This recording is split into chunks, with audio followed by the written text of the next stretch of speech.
Hello and welcome to my YouTube channel RPN Sharma. Myself Nitin Kumar.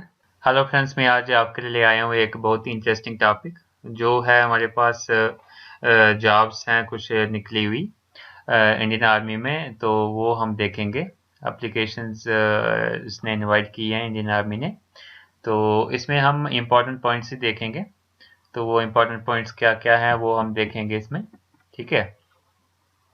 तो सबसे पहले हमारे पास है, इसकी वेबसाइट है www.joinindianarmy.nic.in, ठीक है।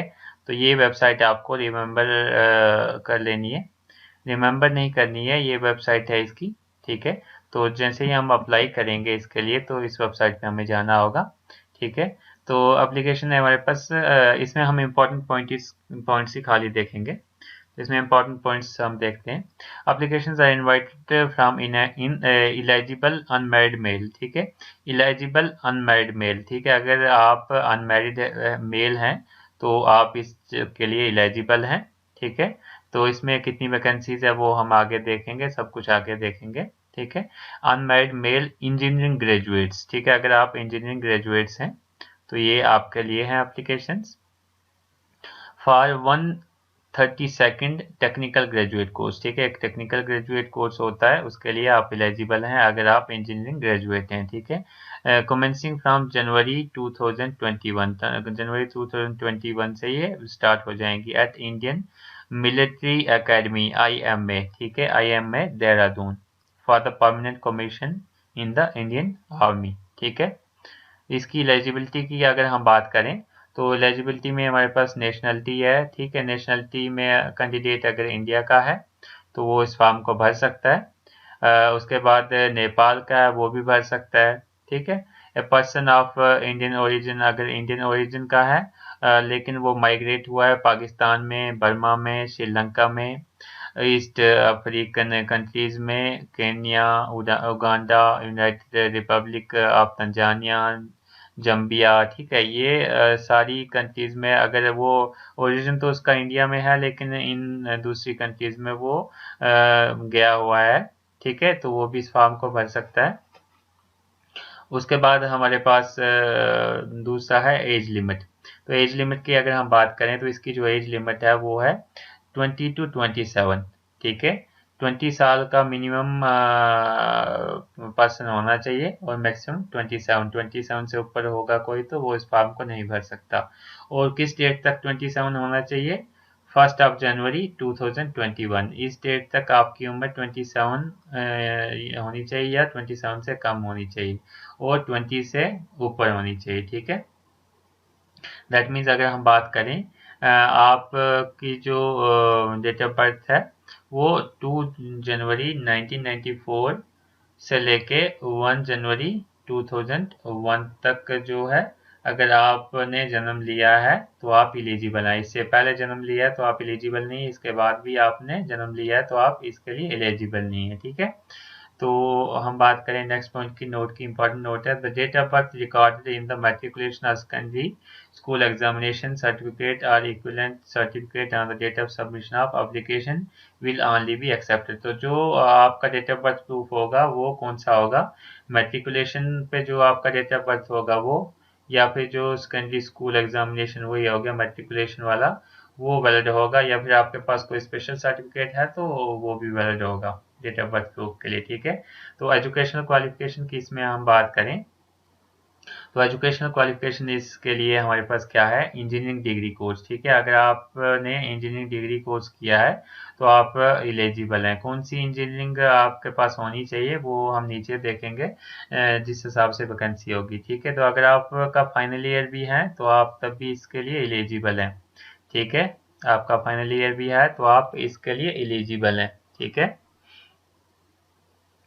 लेकिन अगर आपका फाइनल ईयर है तो आप जो है 1 जनवरी 2021 तक आपके पास डिग्री होनी चाहिए to produce the degree certificate, ठीक है।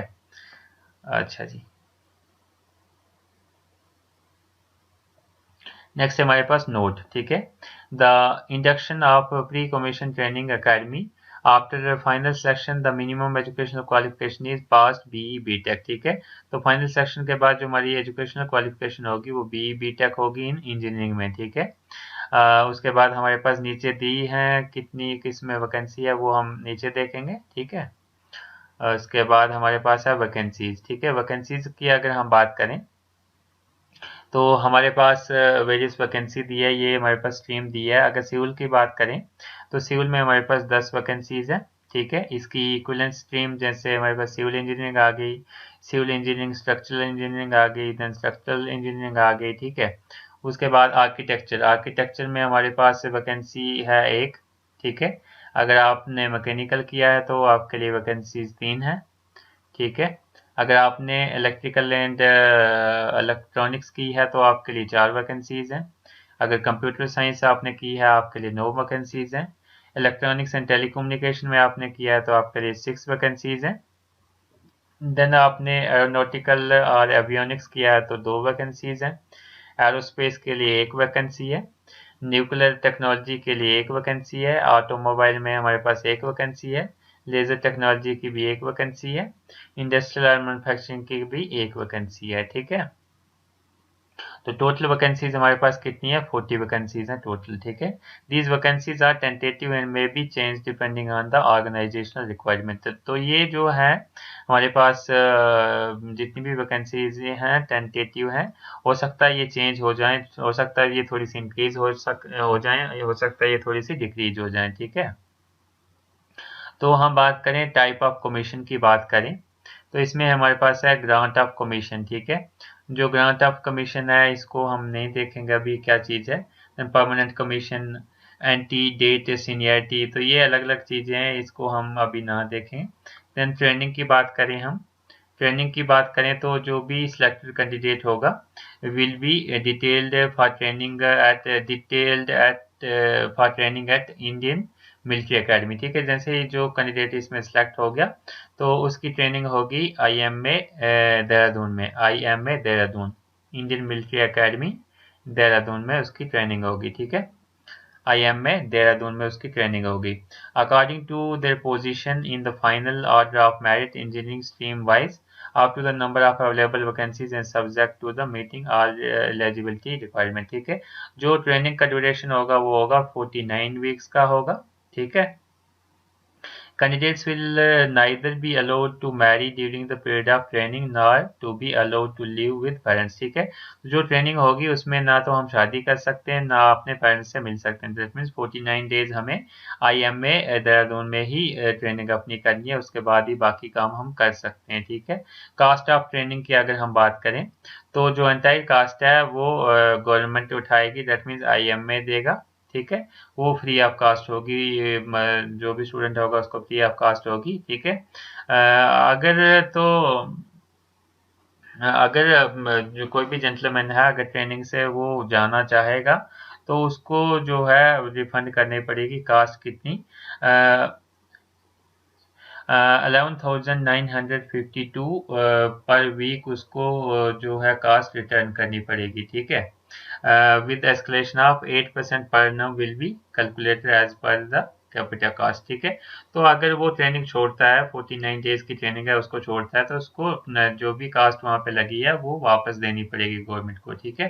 Then promotion criteria and salary structure अगर हम देखें तो सबसे पहले हम प्रमोशन क्राइटेरिया देखेंगे, ठीक है। तो प्रमोशन क्राइटेरिया अगर सबसे पहले तो वो हमें लेफ्टिनेंट रिक्रूट करेंगे, ठीक है, ऑन कमीशन। उसके बाद captain on completion of 2 years, जैसे 2 ईयर्स हो जाएंगे तो हमें वो कैप्टन बना देंगे। उसके बाद जैसे ही 6 साल हो जाएंगे हमें वो मेजर बना देंगे।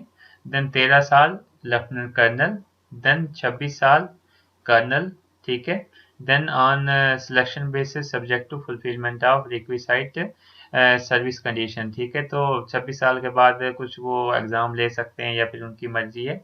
उसके बाद आपको वो ब्रिगेडियर बना देंगे, मेजर जनरल बना देंगे, लेफ्टिनेंट जनरल बना देंगे, ठीक है। तो उसके बाद ये सारी पोस्ट हैं, तो ये बात की बातें हैं।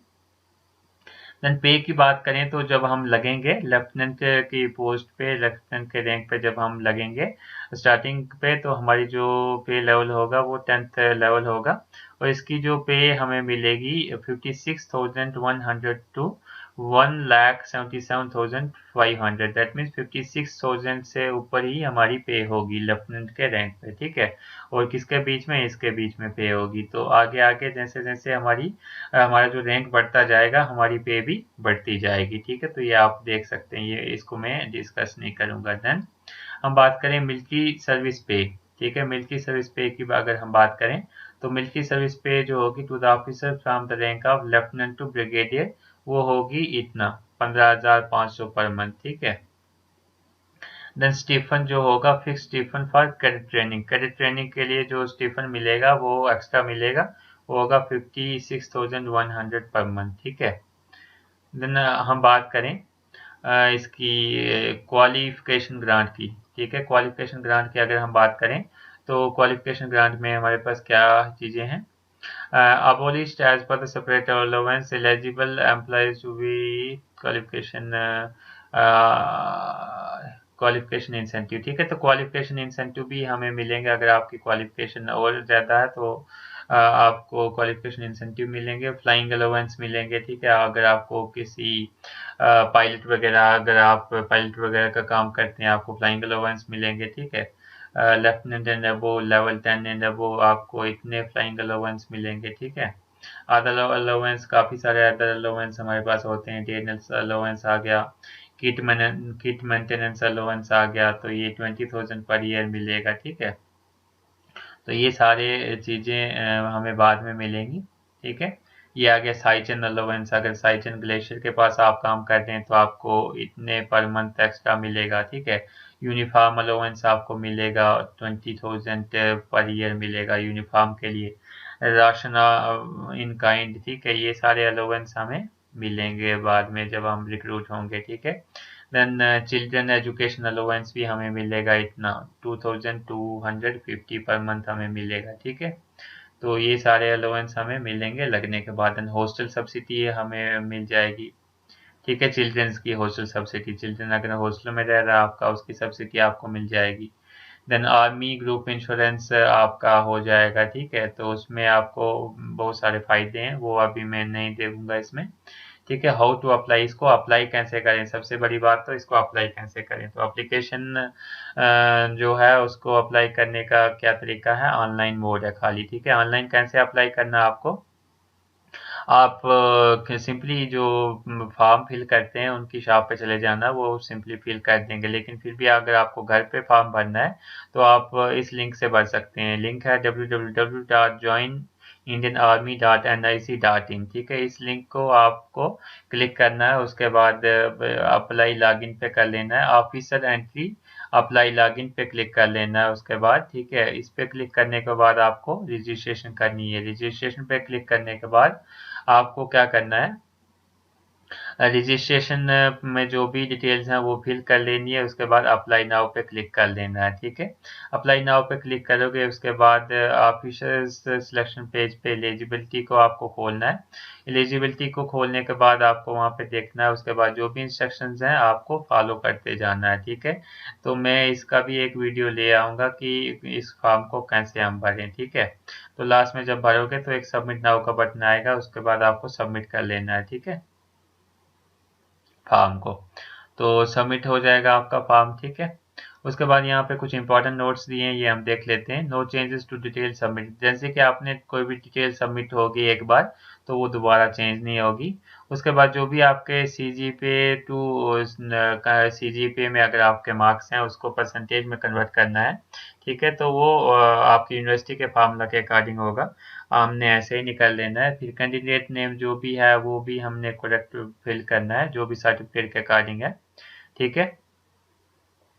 Then self-attested copy of the following documents along with the original are to be carried to the selection center by the candidates, ठीक है। जब आपकी सिलेक्शन हो जाएगी तो आपको क्या करना है, सेल्फ अटेस्टेड डॉक्यूमेंट और ओरिजिनल डॉक्यूमेंट आपको दोनों ले जाने हैं उस टाइम पे, ठीक है। तो कौन कौन से ले जाने हैं, एक तो आपको ले जाने 1 copy of the print out application, ठीक है। Duly signed and affixed with self attested photograph. ठीक है, तो आपको जो भी फॉर्म आप भरते हो उसकी आपको कॉपी रख लेनी है। जैसे आपकी सिलेक्शन हो जाएगी आपको वो फॉर्म ले जाना साथ में, उस पर फोटो वोटो चिपका के। देन दूसरा मैट्रिकुलेशन सर्टिफिकेट आपका होना चाहिए, और जितने भी इक्विवेलेंट डिग्रीज हैं वो सारी आपके पास होनी चाहिए, और वो उस टाइम पे आपसे मांगेंगे। ठीक है, 12th का मार्कशीट आपके पास होना चाहिए। ठीक है, उसके बाद इंजीनियरिंग डिग्री आपके पास होनी चाहिए, और मार्कशीट होनी चाहिए ऑल सेमेस्टर की, जितनी भी इंजीनियरिंग की है उसकी पूरे की मार्कशीट्स होनी चाहिए। ठीक है, then certificate issued by the controller of examination. ठीक है, अगर आपका सीजीपीए में मार्क्स हैं तो कंट्रोलर ऑफ एग्जामिनेशन से आपको एक लेटर होना चाहिए कि इसकी परसेंटेज इतनी बनती है। Then certificate issued by the controller of examination, ठीक है, क्यूमुलेटिव परसेंटेज के लिए वही मैंने बताया। Then certificate from the principal और हेड ऑफ इंस्टीट्यूशन, अगर फाइनल ईयर में है तो वो हेड ऑफ इंस्टीट्यूशन से हमने एक लिखवा लेना सर्टिफिकेट की हमारा फाइनल ईयर है। ठीक है, then declaration of the final year degree student. ठीक है, अगर फाइनल ईयर में है तो एक डिक्लेरेशन देनी पड़ेगी हमें। ठीक है, उसके बाद है हमारे पास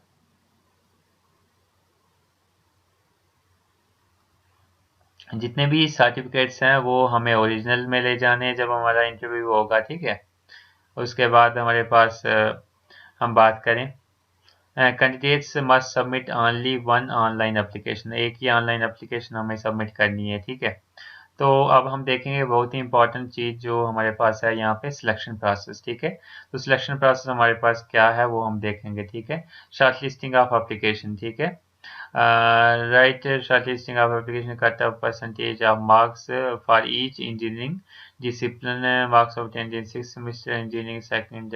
ठीक है, allotment और intimation। ठीक है, तो ये जो सिलेक्शन होगी ये किसके बेसिस पे होगी, मार्क्स के बेसिस पे, जो भी आपको मार्क्स आए हुए हैं ठीक है अपनी डिग्री में उसके बेसिस पे सिलेक्शन होगी। ठीक है, only shortlisted eligible candidates depending upon the cut off percentage will be interviewed at the selection centres. ठीक है, जैसे ही आपके का जो कट ऑफ है जो मतलब मार्क्स हैं अगर वो आपके कट ऑफ में फॉल कर रहे हैं तो आपका जो एक इंटरव्यू होगा वो कहाँ पे इंटरव्यू होगा आपका, वो इंटरव्यू होगा इलाहाबाद सेंटर में हो सकता है, भोपाल सेंटर में हो सकता है, बेंगलोर में हो सकता है। ठीक है, कपूरथला में हो सकता है, तो कहीं भी इनके सेंटर्स हैं इसमें आपका इंटरव्यू हो सकता है, कपूरथला में हो सकता है। ठीक है, उसके बाद अगर हम बात करें, candidates will put through two stage selection procedure. ठीक है, इसमें टू स्टेज सिलेक्शन प्रोसीजर होगा। ठीक है, फर्स्ट स्टेज सेकंड स्टेज होगा। अगर स्टेज वन में ही कोई फेल कर जाता तो उसको उसी टाइम पे घर भेजा जाएगा। ठीक है, वो सेकंड में जाएगा ही नहीं। ठीक है, उसके बाद ये सारा होने के बाद आपका मेडिकल एग्जामिनेशन होगा। ठीक है, तो मेडिकल एग्जामिनेशन में भी आपको पास करना है। अगर मेडिकल एग्जामिनेशन भी फेल होगा तो आप आपको जॉब नहीं मिलेगी। Then entitlement for travelling allowance. ठीक है, तो ट्रैवल अलाउंस की अगर हम बात करें तो आपको एक फ्री टिकट मिलेगी, एसी थर्ड टायर की फ्री टिकट मिलेगी। ठीक है, रेलवे से आने जाने की, वहाँ पे इंटरव्यू देने के लिए आने जाने की एक फ्री टिकट मिलेगी। ठीक है, देन मेरिट लिस्ट की अगर हम बात करें तो मेरिट लिस्ट ये बनेगी इंटरव्यू के बाद, ये बना के अपनी जो भी मेरिट लिस्ट है, दो जो मेरिट लिस्ट जो common stipulated vacancies and medically join. ठीक है, तो वो हमें वेबसाइट पे आ जाएगा कि कौन बंदा एलिजिबल है। ठीक है, change of interview date centre. ठीक है, इंटरव्यू डेट सेंटर की अगर हम बात करें, request for change of SSP interview date centre will not be entertained और रिप्लाइड। ठीक है, तो एक बार जो हमने सेंटर सेलेक्ट कर लिया उसको हम दोबारा चेंज नहीं कर सकते। ठीक है, तो ये सारी चीज़ें इसमें थी हमारे पास, ये इंपॉर्टेंट पॉइंट्स थे। तो ये जो फॉर्म भरने की ऑनलाइन एप्लीकेशन की स्टार्ट डेट है वो स्टार्ट हो जाएगी 28 जुलाई से, ये स्टार्ट होगी है एप्लीकेशन की डेट, और इसका जो लास्ट डेट है वो है 26 ऑफ अगस्त 2020 तक। ठीक है, तो आप इन डेट्स के बीच में इस फॉर्म को भर सकते हैं। Thank you. If you like the videos then like, comment, share and subscribe my YouTube channel.